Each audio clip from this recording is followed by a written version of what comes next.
Assalamualaikum warahmatullahi wabarakatuh. Alhamdulillahi rabbil alamin. Assalatu wassalamu ala asrafil anbiya'i wal mursalin Sayyidina wa maulana Muhammadin. Ashhadu an la ilaha illallah wa ashhadu anna Muhammadar Rasulullah. Allahumma salli ala Sayyidina Muhammadun musyabbihil wal ikram ya wal jalil wal ikram wa tahirin wal mujahidina amma ba'du ibadallah wa ittaqullah. Bersyukur kita kehadirat Allah dengan mengucapkan alhamdulillahi rabbil alamin di atas segala rahmah, nikmat, hidayah, serta dengan izin dan ridhonya jugalah kita dapat menjalankan amanahnya, beramal dan beribadah zahir batin dunia dan akhirat. Bersalam kita tidak akan pernah kita lupakan. Marilah sama-sama kita sampaikan kepada junjungan kita Nabi Allah, Nabiul Akhirul Zaman, Rasulullah Muhammad sallallahu alaihi wasallam. Atasnya kalimahnya kita kalamkan bersama-sama dengan membacakan Allahumma sholli ala Sayyidina Muhammad wa ala alihi Sayyidina Muhammad. Alhamdulillah bertemu lagi dengan saya Guru Mursyid Syekh Nur Muhammad Buya Irwan Maulana Al-Khalidi, Pasaman, Sumatera Barat, Indonesia. Tentunya dalam makom majelis zikir ma'rifatullah, dalam tayangan YouTube Buya Pasaman Timur sebagai channel syiar, dalam kupas tuntas hakikat ilmu, amal dan ibadah, dalam makom tauhid, dalam naungan Yayasan Islam Hidayatul Mubarakah. Kita berbagi wawasan dan ilmu pengetahuan yang insya Allah meningkatkan iman dan takwa kita kepada Allah Subhanahu wa ta'ala. Jamaah, para hadirin dan hadirat dimanapun berada, rahimakumullah. Pada waktu dan kesempatan ini saya akan berbagi wawasan dan ilmu pengetahuan tentang nilai besar di dalam suatu sifat ketuhanan. Apa yang dikatakan hidup, yang dikatakan rahasia hidup bagi Allah. Apa yang dikatakan yang sebenar-benar hidup di mata Allah. Hidup ini sangat banyak. Semua yang ada, baik zahir maupun batin, nyata tidak nyata, semuanya itu hidup. Sampai terhadap sebuah benda pun hidup. Kita percontohkan batu, semua itu hidup, pohon itu hidup. Tetapi yang dimaksud oleh Allah, hidup atau kehidupan dan yang menghidupkan ini bersumber dari hayatnya Allah. Ada hidup berpasangan dengan mati. Ada hidup yang tidak pernah mati. Ini juga harus kita bisa memilah-milah. Manusia adalah kodrat yang hidup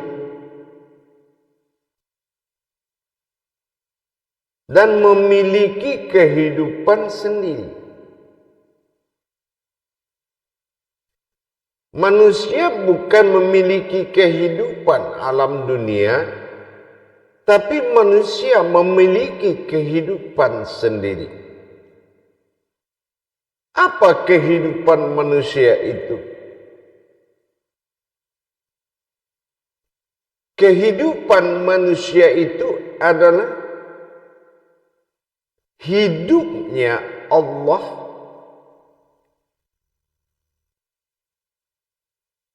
Jadi manusia itu adalah kehidupan Allah. Apa yang dimaksud dengan kehidupan Allah? Hayatnya Allah. Apakah sama hayat Allah dengan semua yang hidup?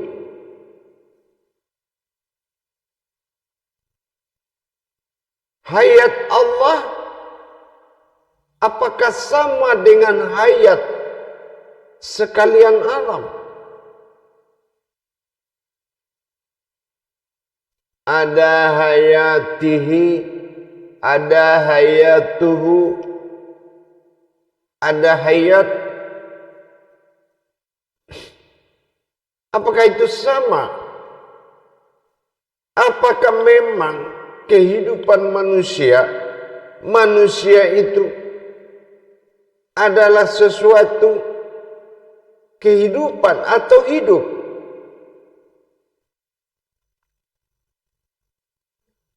Inilah yang dikatakan hayat.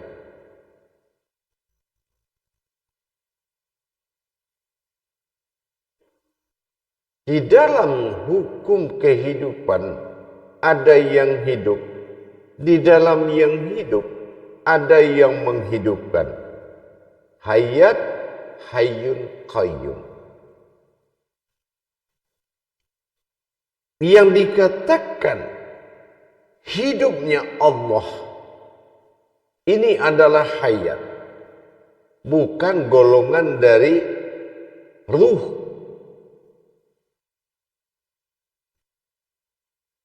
Bukan sebuah kehidupan, tetapi adalah hayatullah. Apa yang dikatakan hayatullah? Orang yang hidup dari kekuatan wujud Allah, berwujud pada yang hidup, bermaujud pada kehidupan dalam satu kodrat. Ini adalah mengandung arasnya Allah.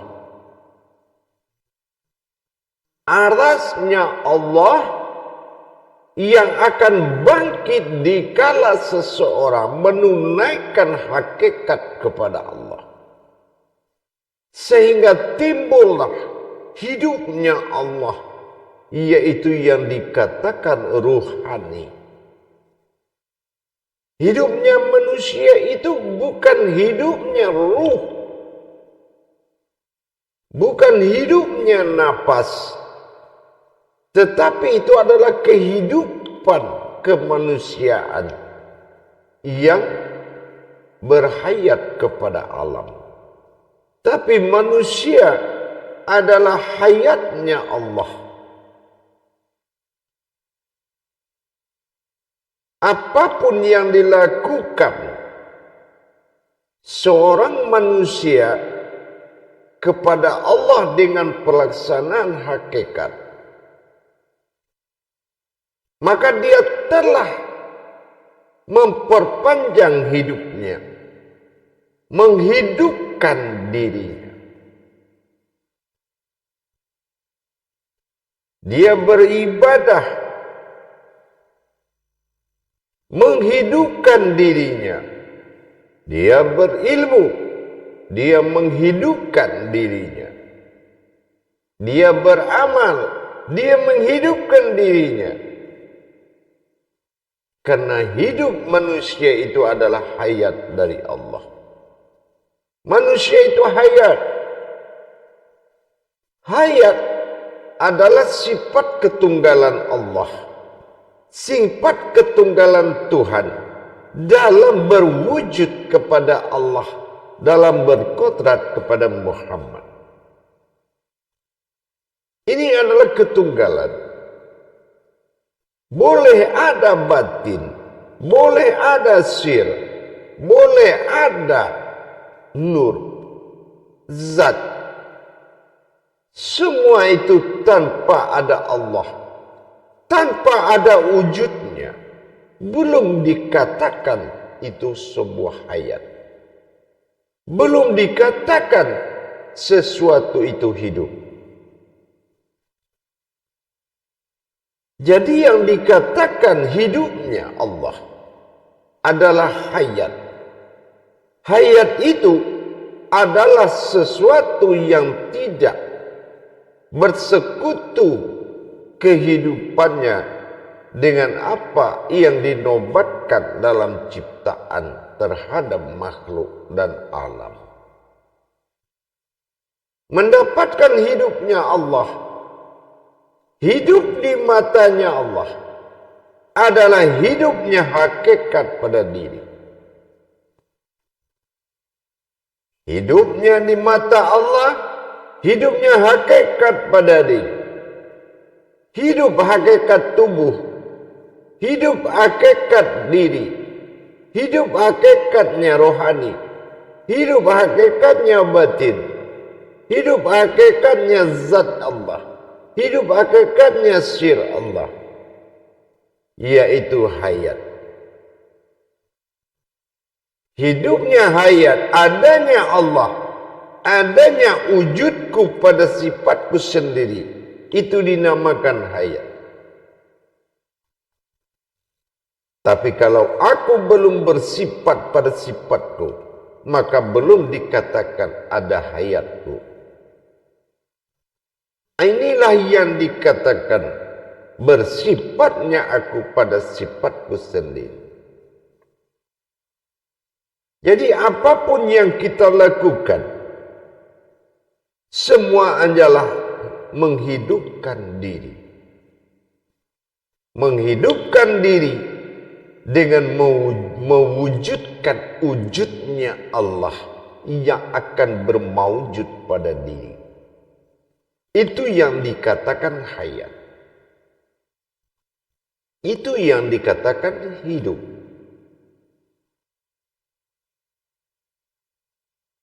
Kalau kita melihat kepada keberadaan kehidupan, kehidupan Allah adalah keinsanannya pada sekalian alam.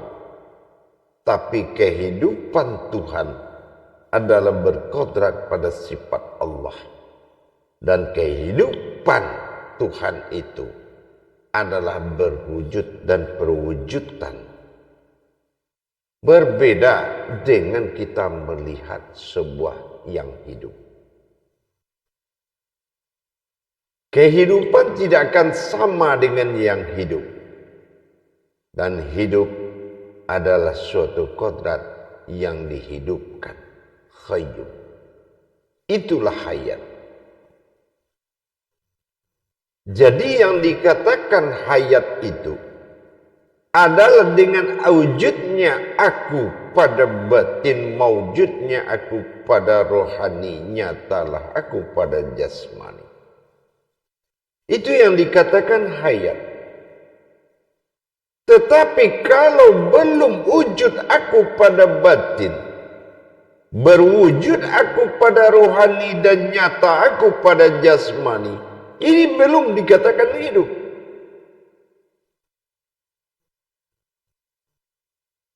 Belum terlihat yang tidak pernah dilihat itu. Berusul kepada tidak terlihat.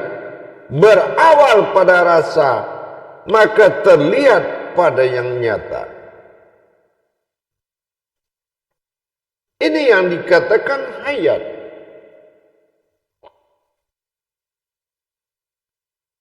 Jadi sebuah hayat wujudnya aku. Ini yang dikatakan hidup. Manusia adalah sebuah kodrat mati yang tidak memiliki daya upaya apapun. Layaknya sebuah mayat yang diutus dan dibekali ruh. Tapi apabila dia tidak mendapatkan dirinya, maka dia tidak hayat di mata Allah. Dia tidak hidup, tapi dia ada. Maka kita diwajibkan belajar mengenal diri kita.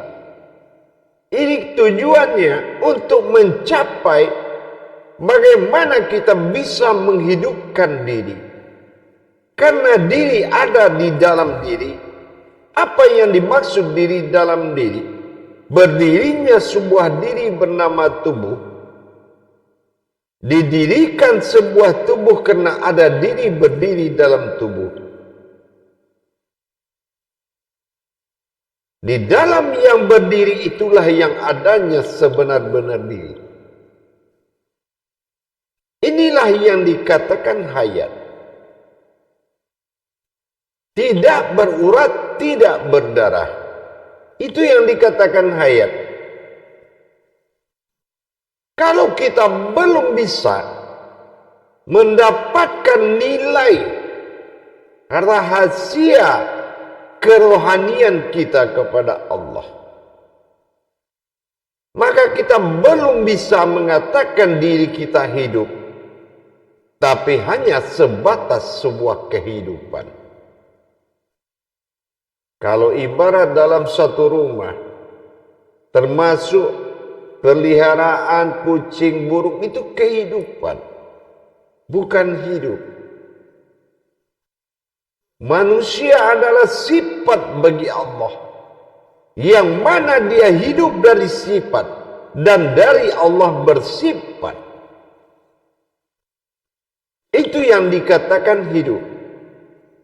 Jadi kalau kita menjalankan hakikat Allah, sesungguhnya kita telah menghidupkan diri kita, yaitu batinnya Allah disebut dengan nafs.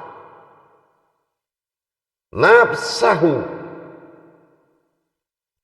diriku. Makanya ada sebuah kalam Allah dalam bermunajat, Al-Malikul Haqqul Mubin, dalam selawatullah. Bagaimana kita menyatakan Al-Malikul Al-Haqqul Mubin, Al-Haq. Bagaimana kita mendirikan kebenaran diri yang benar dan nyata. Maka mana yang dikatakan yang nyata, maka kita dirikan. Jadi perbuatan hakikat kepada Allah adalah orang yang menghidupkan dirinya. Karena diri bagi Allah adalah sebuah hayat. Hayat bagi Allah adalah dengan adanya aku pada wujudku sendiri. Aku wujud pada batin, berwujud pada rohani dan nyata terlihat pada jasmani. Ini hakikat ketuhanan. Sekali lagi, hakikat ketuhanan. Hakikat ketuhanan adalah diri. Naf. Untuk dasar marofa nafsahu, untuk mendapatkan warokah rabbahu. Bagaimana kita bisa man arafa nafsahu wa qad rabbahu? tentu dengan kita mendirikan dan menghadirkan keakuan. Sifat aku bagi Allah akan menuju keakuan. Keakuan inilah yang akan menjadikan sebuah keinsanan untuk mendapatkan ketuhanan. Tentu dengan adanya keumatan. Tetapi dalam persoalan hidup, hidupnya Allah adalah hayat. Bukan sebuah ruh yang ditiupkan kepada sekalian alam. Tetapi adalah sebuah hayat. Hayat dengan adanya aku berwujud pada sifatku, maka bermaujud pada kodrat. Itu yang dikatakan hidup. Jadi kalau kita belum menjalankan hakikat hidup hayatnya Allah, maka dikatakan itu belum hidup.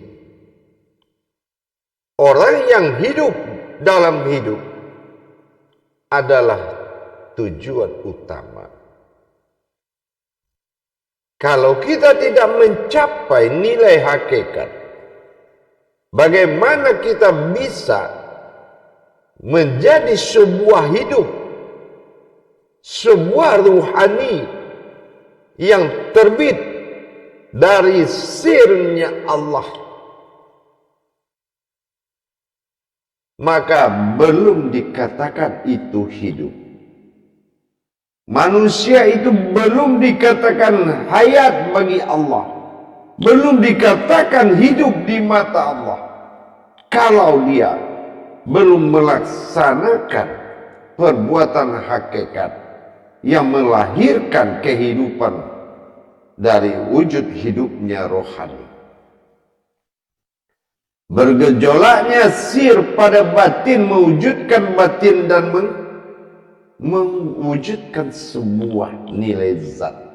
Zat inilah yang akan berwujud pada nur. Nur inilah yang akan hayat pada jasad.